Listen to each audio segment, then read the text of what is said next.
Good morning दोस्तों। मेरे इस चैनल जिसका नाम है अंग्रेजी अरीना, उसमें आपका हार्दिक स्वागत है।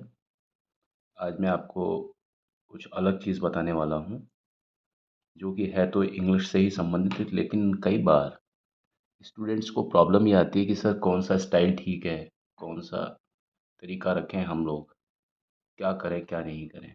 ठीक है, देखिए, इंग्लिश जो है ना, वो वैरायटी का नाम है। और कई बार हम अपनी चीज़ों को अलग अलग तरीके से व्यक्त करते हैं, तो हमें पता नहीं होता है कि यार क्या सही है और क्या गलत है। कई बार हम जानबूझ करके या अनजाने में कुछ ऐसी चीज़ें कर जाते हैं जो कि एक मतलब क्या कहते हैं कि एक अलग से एक रास्ता हो जाता है उस चीज़ का। और वो रास्ता सही रास्ता भी हो सकता है और गलत रास्ता भी हो सकता है। ठीक है, तो मैं आपको आज एक वो बात बताने वाला हूँ कि अगर आपसे इस तरह की कोई गलती हो जाए, जैसे ये मैंने आपके सामने लिखा है, ब्रिटिश अमेरिक इंग्लिश और ये अमेरिकन इंग्लिश। ठीक है, देखिए, ये जो सेंटेंस लिखे हुए हैं आप इसमें देखिए, मैंने पहले ही हाईलाइट किया हुआ है, ये दोनों सेंटेंस लगभग एक ही तरह के हैं। ये फर्स्ट है, ये फर्स्ट बी, फर्स्ट ए है। ये सेकंड है, ये सेकंड बी है, सॉरी सेकंड ए है। ये थर्ड है, ये थर्ड ए है। और ये फोर्थ है और ये फोर्थ ए है। कहने का मतलब, ये जो सेंटेंस है वो सारे लगभग एक जैसे ही हैं, जैसे ये दो हैं सेंटेंस, दोनों एक है। बस इसमें फ़र्क ये है कि यहाँ पर आप देखिए एडवर्ब है, एल वाई लिखा हुआ है इसमें, और इसमें भी एल वाई लिखा हुआ है।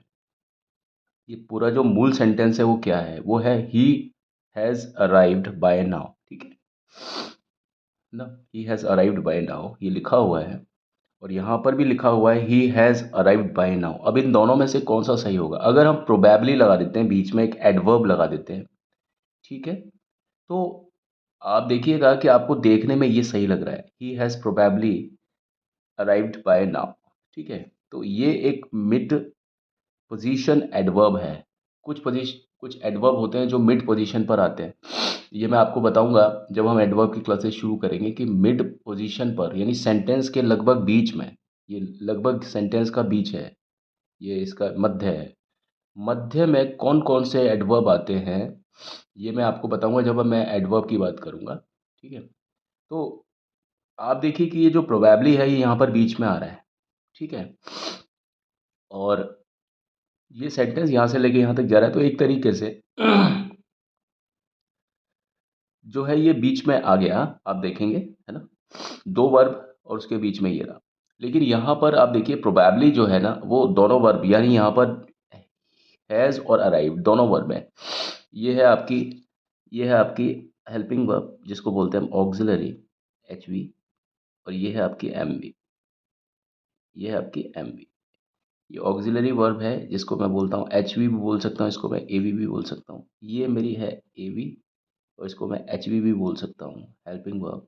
और ये है मेन वर्ब। ठीक है ना। उसी तरीके से आप देखिए, ये है आपके ए वी,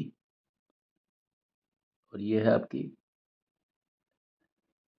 ये भी है आपकी ए वी, और ये है आपकी एच वी। ये है आपकी ए वी, और ये है आपकी एच वी, सॉरी, ये आपकी है ए वी और एच वी, और ये है आपकी एम वी, ये M V, sorry, M V बोले तो मेन वर्ब। ये आपकी दोनों जो है ये ए वी है, और जिसको मैं ए वी कहता हूँ उसको मैं एच वी भी कह सकता हूँ, यानी ऑक्सिलरी और मेन। ऑक्सिलरी और हेल्पिंग वर्ब एक ही चीज़ होती है लगभग। ये हो गया ए वी, ये हो गया ए वी, ये हो गया एम वी। कितनी वर्ब है यहाँ? तीन वर्ब हैं। सेंटेंस कौन सा है? पैसिव सेंटेंस है। ठीक है, तो जहाँ बात पैसिव सेंटेंस की आ जाती है, कई बार वहाँ पर वर्ब्स ज़्यादा होती हैं। ठीक, ये मैं बताऊंगा जब हम एक्टिव पैसिव की बात करेंगे। ठीक है, तो आप देखेंगे यहाँ सेंटेंस में अब ये है कि कोई लिखता है he probably has arrived by now, और कोई लिखता है he has probably arrived by now. अब इन दोनों सेंटेंसेस में सही कौन सा है, गलत गलत कौन सा है? ज़्यादातर आपने वो लिखा हुआ देखा होगा कि जो भी कोई एडवर्ब है, उसकी पोजीशन सेंटेंस में चलायमान स्थिति पर होती है कि भाई वो अ, उसको हम हटा भी सकते हैं। ज़्यादातर एडवर्ब्स ऐसे होते हैं कि जिनको हम हटा भी सकते हैं। लेकिन जो वर्ब ब्रिटिश इंग्लिश में BRE, ये ब्रिटिश इंग्लिश स्टाइल, कौन-सा? ये वाला। जिसमें कि ये एडवर्ब जो है, ये मिड पोजीशन पर यानी बीच में आकर के लग गए, सेंटेंस के बीच में आकर के इसमें एलवाई लिखा हुआ है। तो ब्रिटिश इंग्लिश में कुछ एडवर्ब्स होती हैं जो बीच में आके लगती हैं। लेकिन वही एडवर्ब्स जब हम अमेरिकन इंग्लिश लिखते हैं ना, तो वही एडवर्ब आपकी सबसे आगे आ जाती है। यानी जो एडवर्ब ब्रिटिश इंग्लिश में HV और AV है ना, एक ही बात है, हेल्पिंग वर्ब और मेन वर्ब के बीच में आ जाती है। ठीक, जो एडवर्ब हेल्पिंग वर्ब और मेन वर्ब के बीच में आ जाता है ना, किसमें? ब्रिटिश इंग्लिश में, वही एडवर्ब हेल्पिंग वर्ब और मेन वर्ब से के पहले आ जाता है। यानी हेल्पिंग वर्ब से पहले आ जाता है किस स्टाइल में? American style. ये हेल्पिंग वर्ब है, ये मेन वर्ब है। हेल्पिंग वर्ब और मेन वर्ब्स के बीच में नहीं आ रहा क्या? ये एडवर्ब। ये कहाँ पर होता है? ये होता है अमेरिकन इंग्लिश में। और हेल्पिंग वर्ब और मेन वर्ब, हेल्पिंग वर्ब और मेन वर्ब के बीच में एडवर्ब कहाँ पर आ रहा है? ब्रिटिश इंग्लिश में। तो ब्रिटिश इंग्लिश में हेल्पिंग वर्ब और मेन वर्ब के बीच में जो भी कोई आपके एडवर्ब आते हैं, है ना? वो ज़्यादातर अमेरिकन इंग्लिश में वही एडवर्ब आपके वर्ब स्टार्ट होने से पहले ही लगा दिए जाते हैं। और दोनों सेंटेंसेस में कोई भी सेंटेंस रॉन्ग नहीं होता है। आप चाहे तो ये सेंटेंस लिख सकते हैं और आप चाहे तो ये सेंटेंस लिख सकते हैं। आप चाहे तो ये सेंटेंस बोल सकते हैं, आप चाहे तो ये सेंटेंस बोल सकते हैं। पर मेरा आपसे ये मानना है कि हम लोग ब्रिटिशर्स हैं, है ना? तो हमको ब्रिटिश इंग्लिश को फ़ॉलो करना चाहिए क्योंकि ब्रिटिश इंग्लिश हमारे यहाँ पर चलती है ना? ब्रिटिशर्स से हमारा नाता रहा है, इसलिए हमें इंग्लिश, और इंग्लिश का जो बेस है, इंग्लिश का जो आधार है वो ब्रिटिशर्स का है। तो हमें जब एग्ज़ामिनेशन पॉइंट ऑफ व्यू के हिसाब से दो सोचना चाहिए, चाहे कोई भी एग्ज़ामिनेशन हो, चाहे एकेडमिक हो, चाहे कॉम्पिटिटिव एग्ज़ामिनेशन हो, लिखने वाला कोई भी एग्ज़ामिनेशन हो, वहाँ पर हमें ब्रिटिश इंग्लिश के रूल्स को फ़ॉलो करना चाहिए जैसे कि किताबें बोलती हैं। अमेरिकन इंग्लिश से थोड़ा बचना चाहिए। लेकिन अगर आप नॉर्मली कहीं पर लिखते हो, कहीं आपको बोलता है कि आप ऐसे राइटिंग लिखो, चाहे एप्लीकेशन लिखो, जो कि एग्ज़ाम से अलग की चीज़ें होती हैं या बोलते हो, तो वहाँ ये दोनों चीज़ें सही हैं। यही एग्ज़ाम्पल मैंने यहाँ पर भी लिया है एक अलग सेंटेंस में। जैसे यहाँ देखिए आप, ये 2 के बीच में ये ये फँस गई। पहली हेल्पिंग वर्ब, ये दूसरी हेल्पिंग वर्ब और ये मेन वर्ब, यानी 2 वर्ब के बीच में ये लॉन्ग जो है ये फँस गया। लॉन्ग मतलब अब ज़रूरी नहीं है कि सारे एडवर्ब के बाद में एलवाई आता है। कुछ एडवर्ब, बहुत कम ऐसे एडवर्ब होते हैं जिनके पीछे एलवाई नहीं आता। अब ये लॉन्ग जो है ना, ये एडवर्ब यहाँ पर है और यहाँ पर भी ये एडवर्ब है, लेकिन आप पोजीशन देखिए, जहाँ पर एडवर्ब को वर्ब सीरीज़ यानी वर्ब की श्रेणी के स्टार्टिंग में, यानी इनके वर्ब श्रेणी के शुरू होने से पहले ही जहाँ पर एडवर्ब आ गया, उसको हम बोलेंगे क्या? उसको हम बोलेंगे American English, American English style. और जहाँ पर एडवर्ब को बीच में लगाया है, यहाँ पर भी देखिए एडवर्ब को बीच में लगाया है, वर्ब और ये वर्ब, ये हेल्पिंग वर्ब, ये मेन वर्ब। अब आप ये सोचिए 2 वर्ब के बीच में अगर एक एडवर्ब को लगा देंगे ना, मिड पोजीशन वाला एडवर्ब उसको बोल देंगे, और मिड पोजीशन एडवर्ब की स्थिति ब्रिटिश इंग्लिश में इस तरह से होती है जैसा कि बताया गया है। लेकिन अमेरिकन जो होते हैं ना, वो क्या करते हैं, जो भी कोई एडवर्ब, ये ब्रिटिश इंग्लिश में जो भी कोई एडवर्ब मिड पोजीशन पर यानी वर्ब के बीच में आते हैं ना, उसी एडवर्ब को अमेरिकन इंग्लिश वाले क्या करते हैं, वर्ब की जो श्रेणी होती है ना, उसको शुरू करने से पहले, उसके आने से पहले, वर्ब श्रेणी के आने से पहले ही उस एडवर्ब को लगा देते हैं। दोनों में से गलत कुछ नहीं है, दोनों ही सेंटेंस सही है, ठीक है? लेकिन मेरी मान्यता ये है, मैं आपको यही एडवाइस करूँगा, यही राय दूँगा कि आप जब एग्ज़ामिनेशन के पॉइंट ऑफ व्यू से देखें ना, तो आप ब्रिटिश इंग्लिश को फ़ॉलो करें, अमेरिकन इंग्लिश को फ़ॉलो ना करें। लेकिन एग्ज़ाम से अलग अगर आप कोई चीज़ बोल देते हैं, लिख देते हैं, तो कोई आपको गलत नहीं कह सकता। अगर आपको कोई गलत कहे तो आप कहना कि भैया ये अमेरिकन इंग्लिश के हिसाब से बिल्कुल सही बात है, ठीक है। ये मैंने 2 एग्ज़ाम्पल्स और लिखे हैं। यहाँ पर भी यही चीज़ है, ये अल्टीमेटली ये एल-वाई लिखा हुआ है, ये यहाँ पर लिखा हुआ है ना?